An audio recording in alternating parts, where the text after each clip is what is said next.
Welcome to the podcast. I'm Rachel Hardy, and this is Emergent Resilience, Paths to Healing and Creative Power. We're talking about nervous system healing, about all kinds of different paths to healing and wellness, and about the deep power that our bodies and spirits hold to heal, and not just to move out of illness or pain, but into our highest levels of creativity and aliveness and capacity and empowerment, so that we can create the lives we're here to live and the kind of world we want to inhabit and share. A world that works for all of life and all of creation. And what I want to do in today's episode is tell you my own story, including how I got onto this path of exploring healing and embodiment, and the why behind the podcast. And so, if you'll journey back in time with me just a bit, the story I want to tell you begins when I was 14 years old, growing up in Thousand Oaks, California, a suburb north of Los Angeles. And what happened was I came home from an overseas trip and I became ill with what seemed to be a viral infection that wouldn't go away. And I saw lots of doctors eventually being diagnosed with chronic Epstein-Barr virus. This is the virus that causes mono, but doctors were starting to see cases where it was not going away after the typical 6 to 8 week period, but just continued to affect the body. They were also finding what appeared to be, it looked like the immune system was attacking itself. So I saw several doctors and specialists, and they told me it would probably last for around 6 to 9 months, and then I would get better. This was right at the beginning of my freshman year of high school. And I wound up being tutored at home for the year because I was often so weak it was hard to get out of bed and hard to move. This wasn't like regular tiredness, more like my limbs were lead, and any kind of action was exhausting. There were also all kinds of strange symptoms going on, from ear pain and ear infections to dizzy spells, to digestive issues, fainting sensations, to strange neurological pain going on in my body. Multiple systems in my body seemed to be affected. But the worst thing was what was happening to my mind. It was like my brain stopped functioning, and almost overnight, reading or understanding simple things became incredibly difficult. Now, to put this in perspective, reading had always been my favorite thing to do. I had started reading when I was 3. My older brother was always teasing about how I had to always have a book. Where's Rachel's book? Rachel's always got to have her book. And pretty soon I had read all the kids' books in the house and went on to my dad's books. My dad was a big Tolkien fan, so by the time I was around 5, I was making my way through The Hobbit and The Lord of the Rings, and I would spend my days reading, interspersed with acting every scene out by myself in the backyard. So by early elementary school, when we took the standardized tests for reading and writing, I was testing at beyond a 12th grade level. So now here I was entering high school, and nearly overnight, it was as if my ability to read actually went away.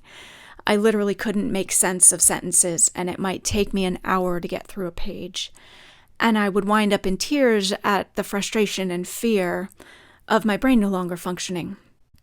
And that was the most painful part, was having this thing I loved most that had been such a solace for me be taken away.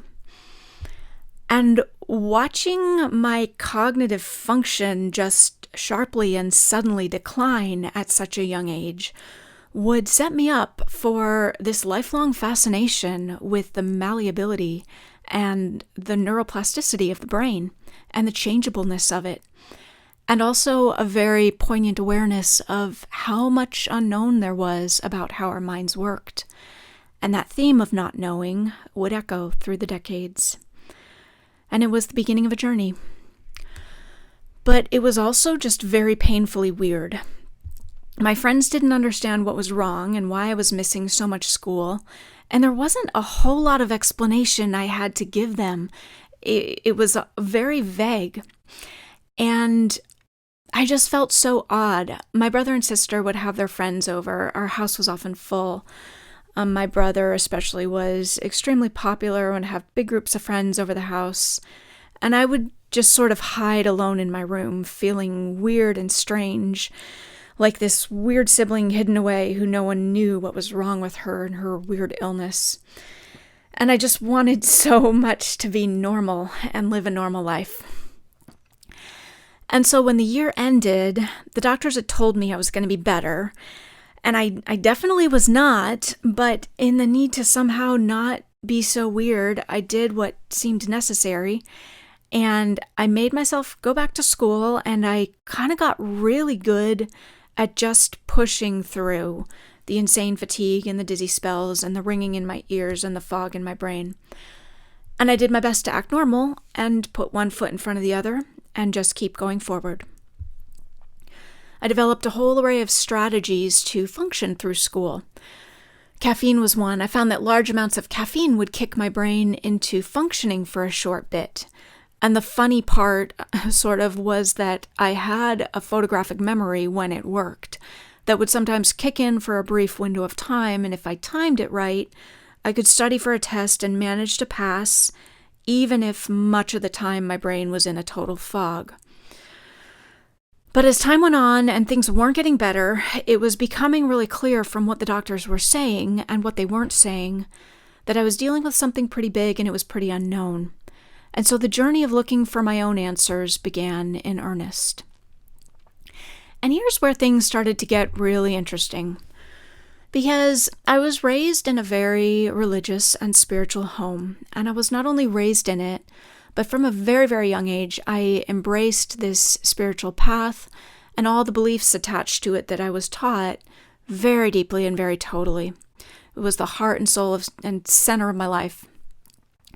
In fact, the summer before I got sick, that trip that I had been on was with a missionary group, and I'd spent my summer doing construction work for a church in the heart of the Amazon jungle. So from a very young age, I was passionately devoted to my faith. And one of the things that I was taught and believed was that there was this separation between the body and the spirit or the soul. And the body was less than spiritual somehow. It was something to be overcome and certainly not trusted. Another thing I was taught was that anything spiritual that was outside of the church was wrong, and specifically anything that was New Age was particularly dangerous and bad.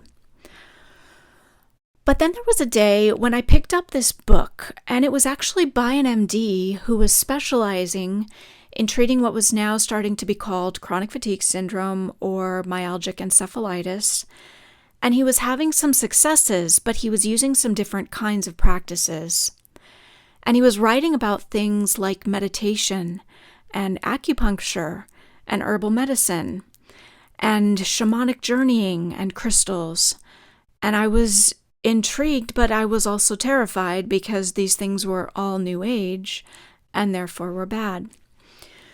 So as a young teenager, I was kind of caught between a total rock and a hard place with this impossible storm of chaos in my body that there were no answers for, except maybe there were some answers in this strange world of alternative and holistic healing, except those things were wrong and would send me to hell.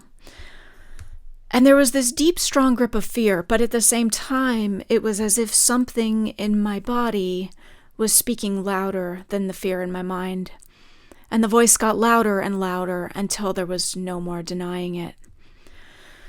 And so I began a tentative journey of unpacking the beliefs that were so much a part of me, especially everything having to do with my health and my body. And it would go on for years, and I began to explore.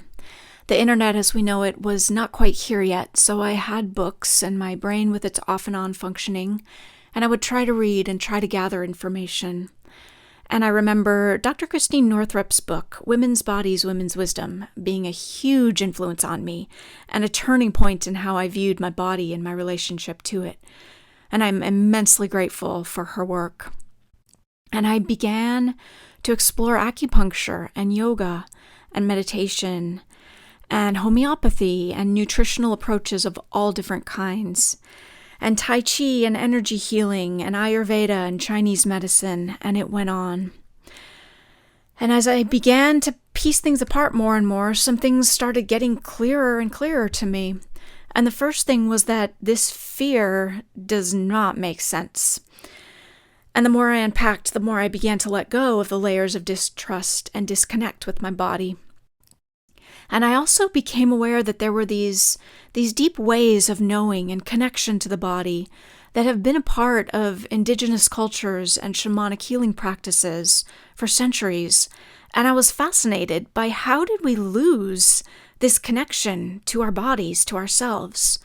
And when did we stop trusting what we know? And in the midst of all this, I managed to finish high school, and I went off to college, and it was a very strict religious university. And I was really excited to find right away a group on campus that felt like home. It was a social action group, and they were involved with issues of social justice and working to eliminate poverty, and they were tackling things like institutional racism and systemic inequalities and environmental concerns. And I was so excited. I felt like this is the ultimate expression of my faith. This is what it means to live out my beliefs in the world. And the first thing I did was head out with this group to the desert, to a gathering and protest in Nevada. It was the 500-year anniversary of Columbus Day, and the protest was in response to the reopening of a nuclear waste depository site, which had been built on land that was usurped from the Western Shoshone Nation. And we drove out on a Friday afternoon to the desert, to this gathering of thousands who had come from all over the world. And we sat around campfires at night and listened to the Shoshone elders speak of their history and their ties to the sacredness of the land. And we heard representatives from another indigenous nation who had also had a nuclear waste depository built on their land many years earlier. They told what had happened in the years following, how the runoff had affected their water supply, and how the rates of leukemia and cancers and children born with deformities had skyrocketed in the years to follow, and they were helpless to stop it. And I was so deeply pained for these people and for the injustice. And on the last day of the gathering was the protest, and hundreds of us joined arm in arm, crossing over onto the test site, and we were all arrested. They handcuffed us and put us in these giant pens for several hours, and then bussed us out and dropped us off far from the site. Many years later, the UN would issue a report recommending that the U.S. respect the rights of the Western Shoshone to their land. And in 2009, the U.S. did suspend the project. However, it is now once again, as of this recording, back in uncertain status whether it will reopen. But I left that weekend profoundly changed, and with my eyes opened in a new way.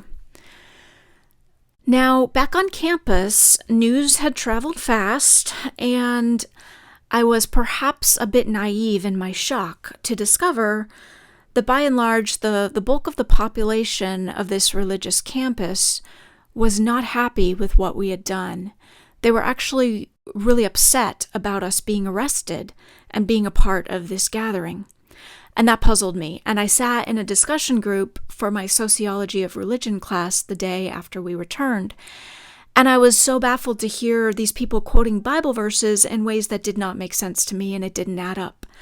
And because I knew my Bible as well as the best of them, I quoted Bible verses right back, only I was quoting the ones about pursuing justice and about defending the rights of the poor and needy and caring for the outcast and speaking for the voiceless and defending the oppressed. But it became clear that hearing those verses was not changing things, and as we dove deeper, it also became clear that it wasn't actually about getting arrested. It was this particular cause that made people uncomfortable and was not welcomed.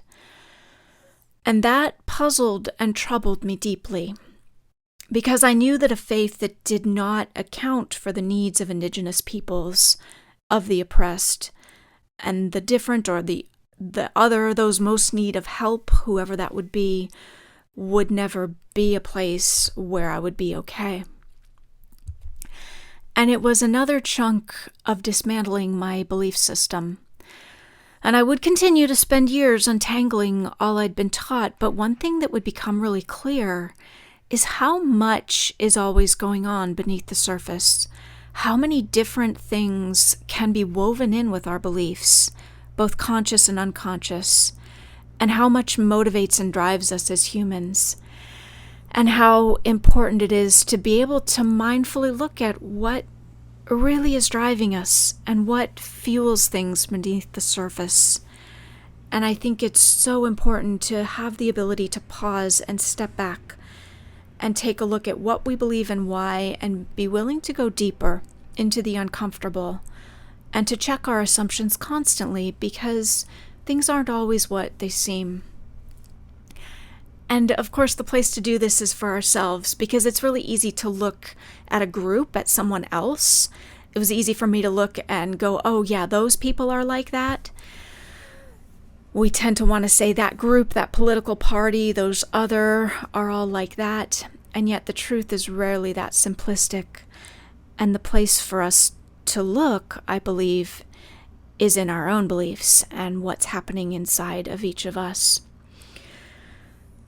And as I continued to piece things apart, I also became aware of how much more there is to truth than we could ever understand, and that a path of connection to the divine is never going to be contained or limited to one way of knowing, one religion, one group. And so I was finding my way through untangling these deeply held beliefs, but it was often quite painful. And I will never forget the day my two best friends sat me down one evening. This was years later after the desert incident. By this point, I had actually left the religious school I was in. I was floundering around a bit, taking classes at the community college, still battling with my health and trying to find my footing. But I was sharing an apartment with my two best friends, and they sat me down one night and they said, "Rach, we need to talk, and it's pretty serious." And I said, "What is it?" And they began to tell me how they had sensed some kind of presence in the apartment. It was a dark presence they had sensed. They believed it was some kind of a demonic spirit.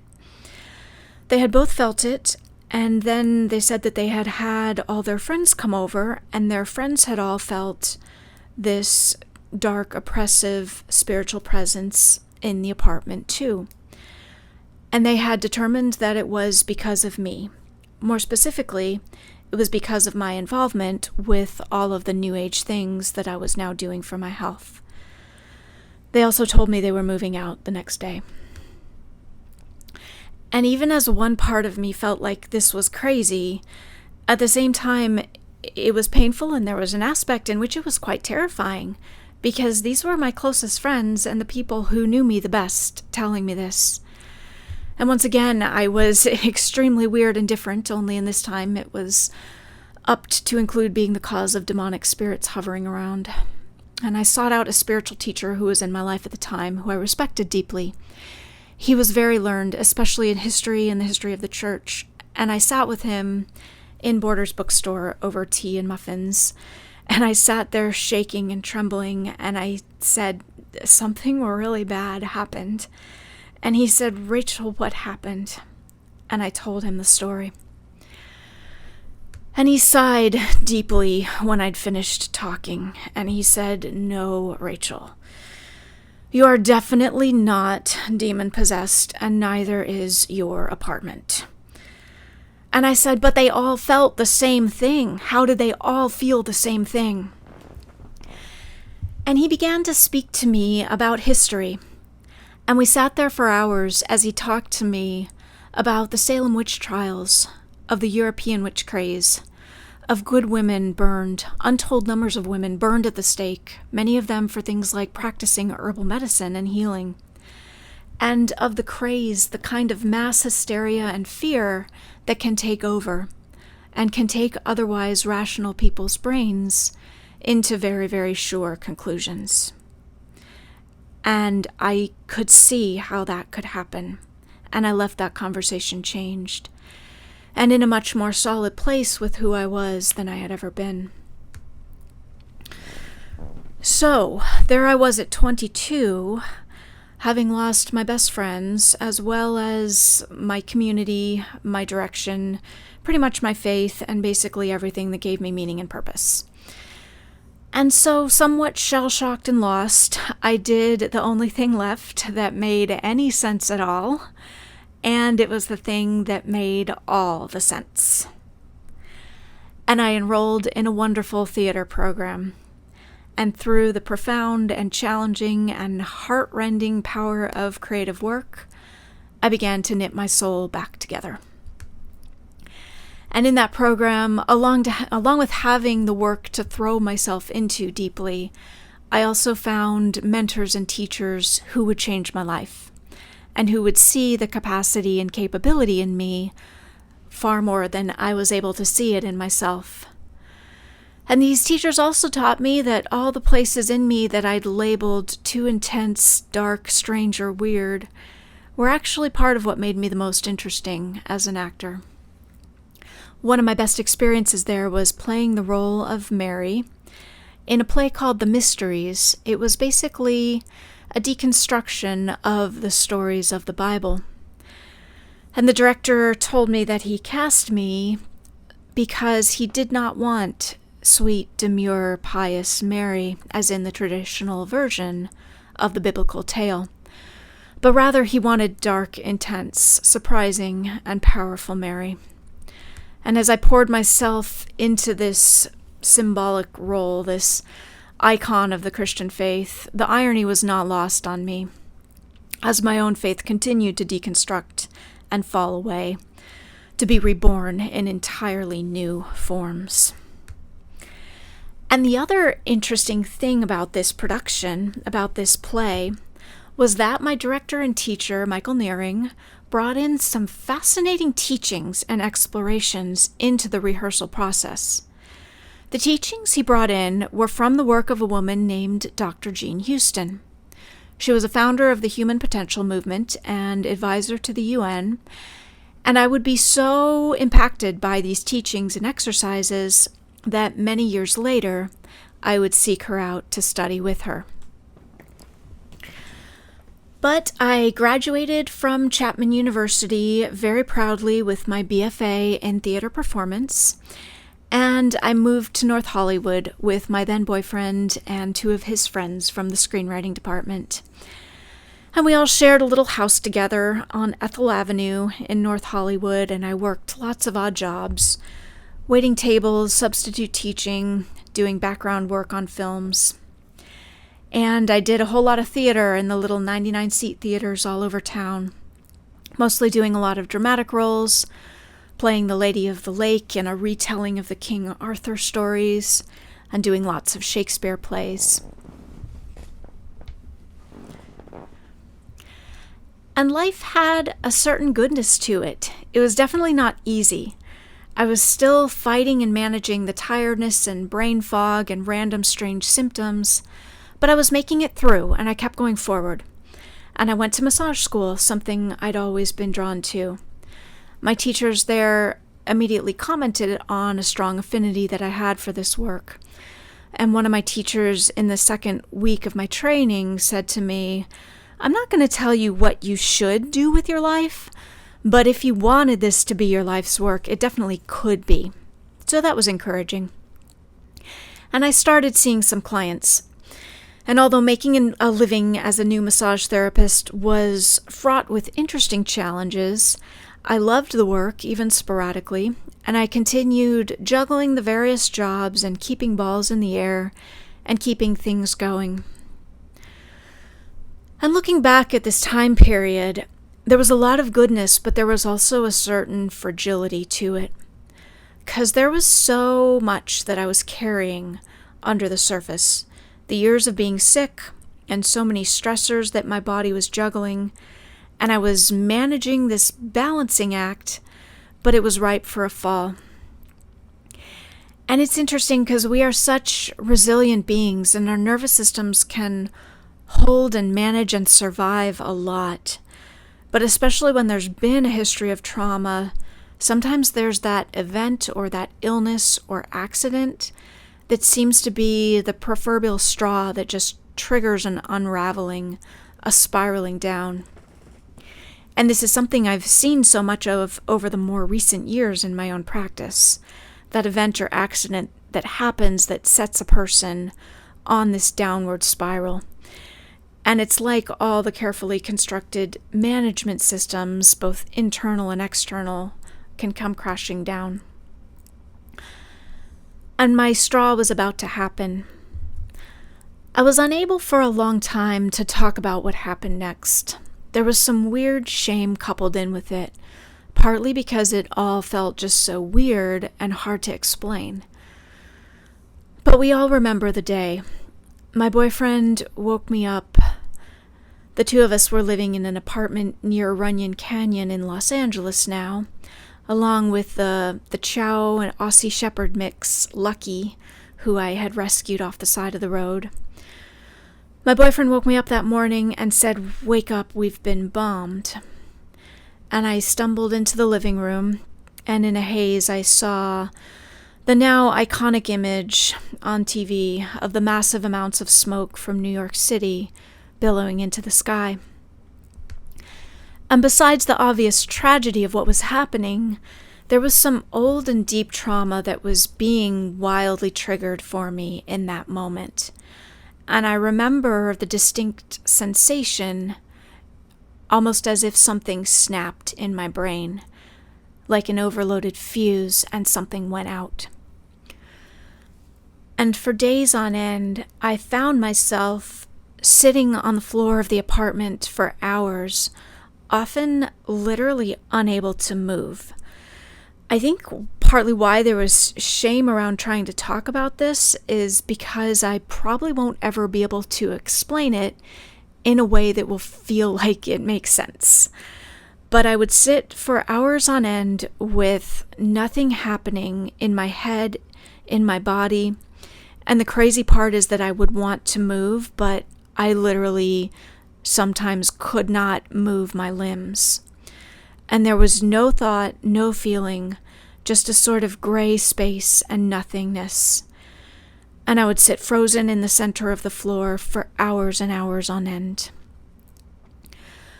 I had been dealing with depression for years at this point, and yet this was something far beyond anything I'd experienced because I actually couldn't move. My body was not under my control. Looking back at it all now, with things making a little more sense, there were likely a lot of factors going on, and depression and mental illness and mental health is something that has a lot of components and a lot of pieces. One thing that's interesting to me is that it's looking more and more like viral activity actually causes inflammation in the brain. And it's also true that an immune system that's constantly at battle, whether that's with itself or with pathogens, leaves a depressed and exhausted system in its wake. Then there was also the terror related to the old trauma that I'd held inside, held under the surface for my whole life, that was triggered deeply in that moment, seeing the images on TV. And there was another piece to what was happening that would not make sense to me until 15 years later when I started studying nervous system healing. And that piece was understanding the freeze response that the body goes into in an overload of shock or trauma or under too great of a burden to process. And looking back, I was absolutely in a very deep freeze. So much so that for hours on end, I literally could not move. When I could get myself off of the floor, my usual hacks were not working. Caffeine had always been one of my go-tos to get the brain functioning, but I would down triple shots of espresso to zero effect on my zombie-like state. Nothing was touching this gray emptiness. And after sitting frozen on the floor all day, there was a night when horrific graphic images started flooding through my mind of their own accord. And I called my therapist and I said, "Maria, I'm not okay. And an hour later, I sat in Maria's office and I told her what was happening. And she said, "There's a doctor who I trust very much who I think you need to see. I think you need to be on some medication right now." And I didn't want to do that, but there was also nowhere else to turn. And at this point, I had already spent the past 10 years literally building my entire life around doing everything possible to take care of my health. There wasn't anything else to add, no bad habits to drop. I needed to survive, and to survive, I needed to function. And so we tried a lot of different medications, and they did nothing. For many weeks, there was zero effect. And then I remember vividly the first day I went on Effexor. It was a newer medication at the time. It worked on the norepinephrine and dopamine systems along with the serotonin. And the first day I went on the Effexor, I looked around and I realized something really crazy. Colors were brighter. In fact, colors were actually back. I hadn't even realized that the world had literally grayed, but I was seeing colors again. And this told me that something was happening. And even though it would be weeks before I would start to feel a shift in how I felt, I knew that something was changing. Now, one of the things that felt really important to me in telling my story was to tell the full story about my experience with depression and with antidepressant meds, at least as much as I can do in this time here. And one of the things that I've often found is so much polarization around this topic from all sides. And that's often shut me down from trying to share challenging experiences, because well-meaning folks can be quick to jump in and put their own interpretations, their own assumptions on what's going on. And so my ask is that you will simply just hear my experience and all of the parts of it. And one piece of that experience is that the medication helped at a point when nothing else did. Now there's another side of the picture, which I'll tell you about when I tell you what happened when I went off of them. And that experience raises some pretty serious concerns and questions. And yet I ask you to hear this as well at this moment when there was nothing helping. The medication did, and tremendously. And on the surface, it's a dilemma without an easy answer, except that I think it's clear we're being called to move to another level in our understanding and approach to mental health and wellness in order to address the needs and complexities of the world and of our human experience today. So what happened next after I went on the meds and started to be okay was, first of all, I broke up with my boyfriend. It was a breakup that had been coming for quite a while, but still it was messy and painful. And my dog Lucky and I moved into a little studio apartment in Hollywood at the corner of Yucca and Wilcox, and I began to build a life. I continued to do theater as much as I could, and I started working a really cool job teaching Shakespeare to middle school kids in inner city schools. And I made a new friend, my friend Anna, who lived upstairs from me. And we would hike with our dogs, and we would walk to the farmer's market in Hollywood every Sunday. And I'd hang out with Anna and her boyfriend Chris, who managed the building. And then the two of them introduced me to someone, and we started dating. His name was Steve. And he also lived in the apartment. And he was funny and kind and sweet and loved my dog. And as I would hike through Griffith Park with Lucky Dog, looking at the incredible views of the city beneath me and the mountains surrounding me, I would think, I'm going to make it. Maybe I'm going to be okay. And then there was the evening I was relaxing in my little studio. I was watching a DVD, and there was a knock at my door, and I opened it, and it was Anna, and I looked at her face and I said, "What's wrong?" and she was clearly struggling to find words. They were coming out mixed up. She wasn't making sense. She finally said, "It's about Steve." She said, I don't know how to say it to you. He died."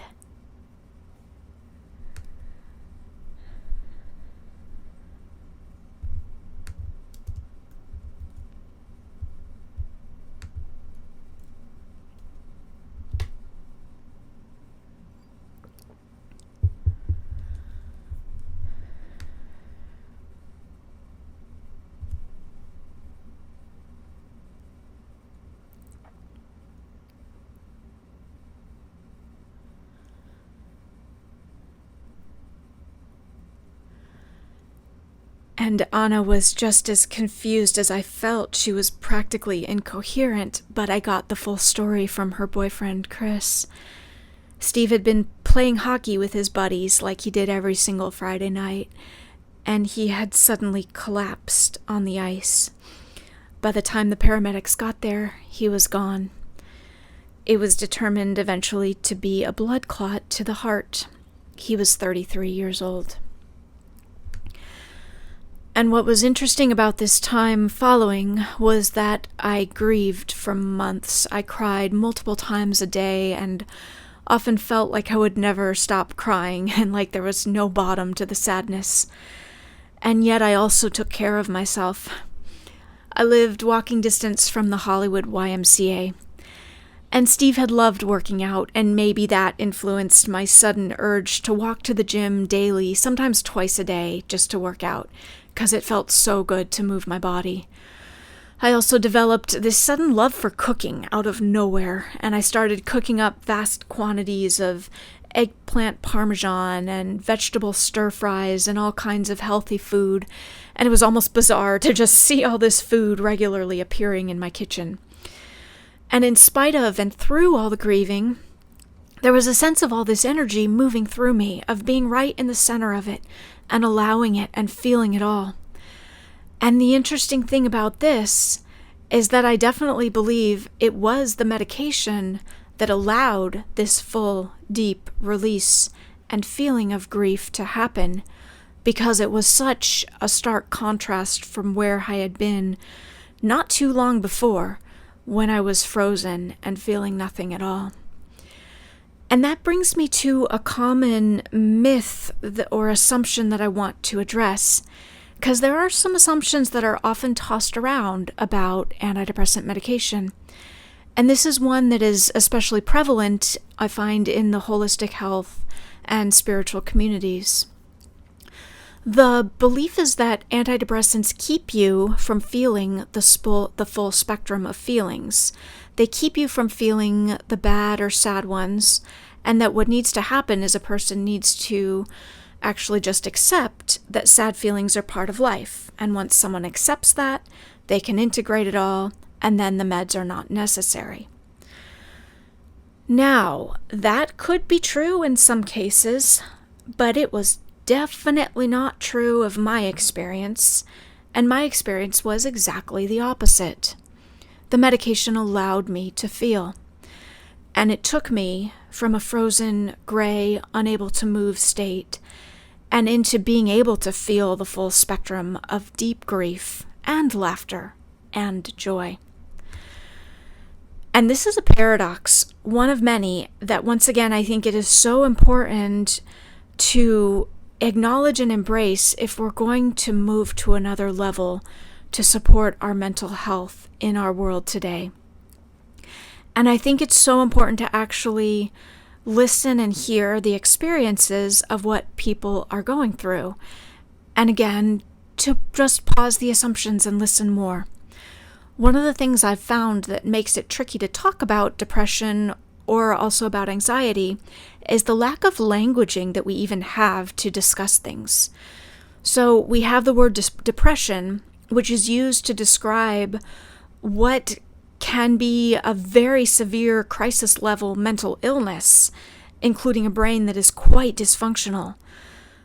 But then we also use the same word, depression, to talk about feeling sad more than usual. Like, oh, I'm feeling kind of depressed lately, when what someone means is they're feeling more sadness. And of course, those things are related in a sense, but we're talking about a huge spectrum of experience, of which one end has almost nothing to do with the other. And then, to make it even harder, we even use the word flippantly, as in, oh, I'm so depressed, my favorite TV show got canceled. And it just gets completely confusing to try to discuss what's going on with someone's internal experience, compounded by the fact that we can never really know another person's internal experience. And so people will naturally take their own experience of feeling sad and assume that is what someone depressed is going through. And it might be that, or it might be something very, very different. And going through a period of sadness is radically different than when there is deep dysfunction at a cellular level where the body and mind are in complete chaos and not functioning at all. And that's why it's so important to realize that sometimes it's not just about changing your mindset or thinking positive. And this is another thing that often goes around the alternative health and spiritual communities that can actually be quite damaging. This belief that it's just about you changing your thoughts. Because sometimes there are real physiological and chemical changes going on, which may be quite severe to where a person cannot even function. The problem is you can't see it in the way you could see another kind of trauma. And if somebody was lying in the road with their leg hacked off and blood gushing everywhere, we're not going to say to them, you need to think positive and do something nice for yourself and then you'll feel better. And yet that's the equivalent of what sometimes gets said from a very well-meaning place to folks suffering with mental conditions that might be worse than you know because you cannot see it and you may not be able to imagine what it's like. And my request again would be, if you have a loved one dealing with depression or anxiety or PTSD, simply to assume less and listen more. And so after losing Steve and grieving my way through the months to come, I moved out of the building, needing to get away from the memories of him around every corner. And I moved out to the San Fernando Valley, got a job managing an apartment complex, except that turned out to be a nightmare because I was dealing with a psychotic resident threatening me. So I got out of there, and instead I got a job waiting tables at a new little Italian restaurant that was opening up in Woodland Hills. Ah, so simple. Just serve people pasta and go home. Love it. And as a new restaurant, they were immediately hitting me up for management, and I wanted nothing to do with managing crazy people ever again, so that was a strong hell no. But then one day, my boss said to me, "Hey, Rach, I know you're not interested in management, but there's this new position we want to start. We want to start doing some catering for the restaurant, and you'd be making calls and doing drop-offs to local businesses. Are you interested?" And I wasn't too sure, but then he told me I could make my own schedule, and I went, oh, and suddenly it got interesting. And he said it would just be part-time, and I went, okay. So I started working on creating some catering business, and within a year, I went back to my boss and said, okay, I want to do this full-time. So they created a position for me. And then within another year, they said, okay, now we're giving you 3 more locations, and you're going to be managing the catering out of all 4 of the company's Los Angeles restaurants. And so I did, running all over town, setting up weddings and parties and corporate events. And I had a lot of fun. I liked organizing events. It was like this giant puzzle of details and info and needs and hopes and dreams of the client that all had to come together on a timeline and with a certain precision and perfection, and it was a lot of fun.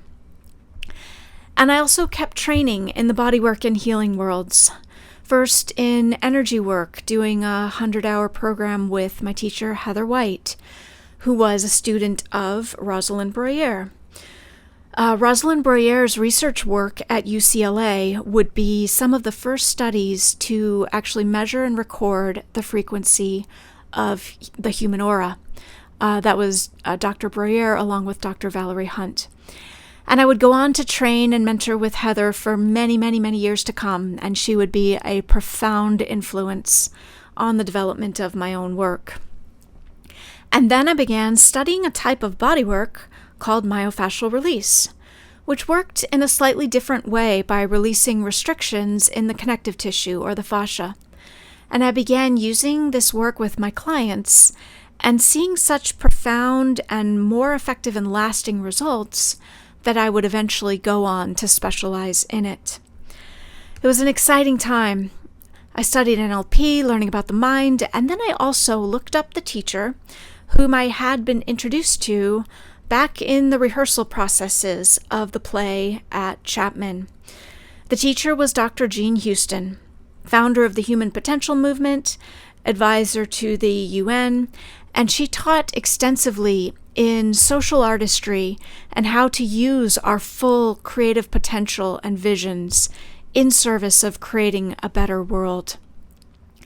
And I went through a series of intensive trainings with Dr. Houston, driving up every couple months to the Institute of Noetic Sciences in Northern California, and these trainings with Jean would profoundly change my life. In fact, it was during this work with her that I realized I wanted and needed to devote more time to my bodywork and healing work, as this was a way I could profoundly help people and bring more healing and support to the world. And so I set the very strong intention in a ceremony one evening with Jean to do so. Well, as fate would have it, things were just starting to crumble around me. It was a week after that ceremony with Jean that I would get word through the grapevine that the company I worked for was probably going to be sold. And eventually that is what happened. The economy was just starting to crash. A lot of things were crumbling beneath my feet. And it was a bizarre time because in many ways during this period, my life felt like it was completely falling apart. I knew in advance that my job was going to be going away. There was a soulmate type relationship that seemed to be falling apart as well, and the economy was crashing. But even as things crumbled, I got to work as best I could, and I began in earnest to build my private practice, specializing in myofascial release and waiting tables on the side. And it was not overnight. It took a bit of time, but then it was sort of like suddenly and all at once, I got really busy. And the demand was huge. And I quit all my waiting tables jobs. My schedule filled way up, and it was constantly as full as whatever time I would open up, which was mainly determined by my own health and physical capacity, which I was still managing. But I was seeing more and more results from my work, and clients were experiencing changes in their bodies and relief from long-term pain, getting results, sometimes even when nothing else had helped them. And it was no small task running a very busy practice, but I thrived as much as I ever had, and I loved it.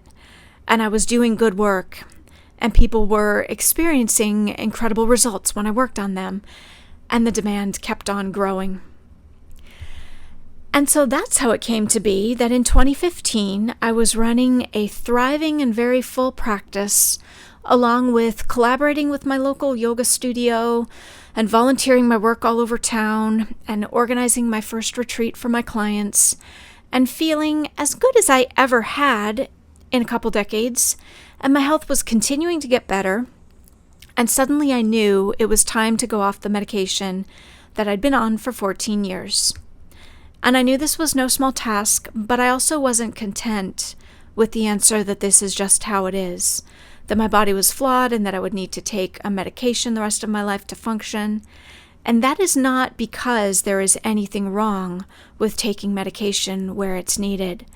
And just as it had helped me when I was in a place where nothing else would help, I am such a strong supporter of folks receiving the relief and the support of whatever they need. But for me, 14 years later, it was time to revisit things. Because even as deeply aware as I am of what it's like to be in a body in pain and suffering, I also know the depths of regeneration and the ability that the body has to heal. And I know that in this arena, we have barely scratched the surface of our own power. And so I prepared to embark on a journey of going off of the medication. And it was a journey that would take me into far deeper and stranger places than I ever would have dreamed.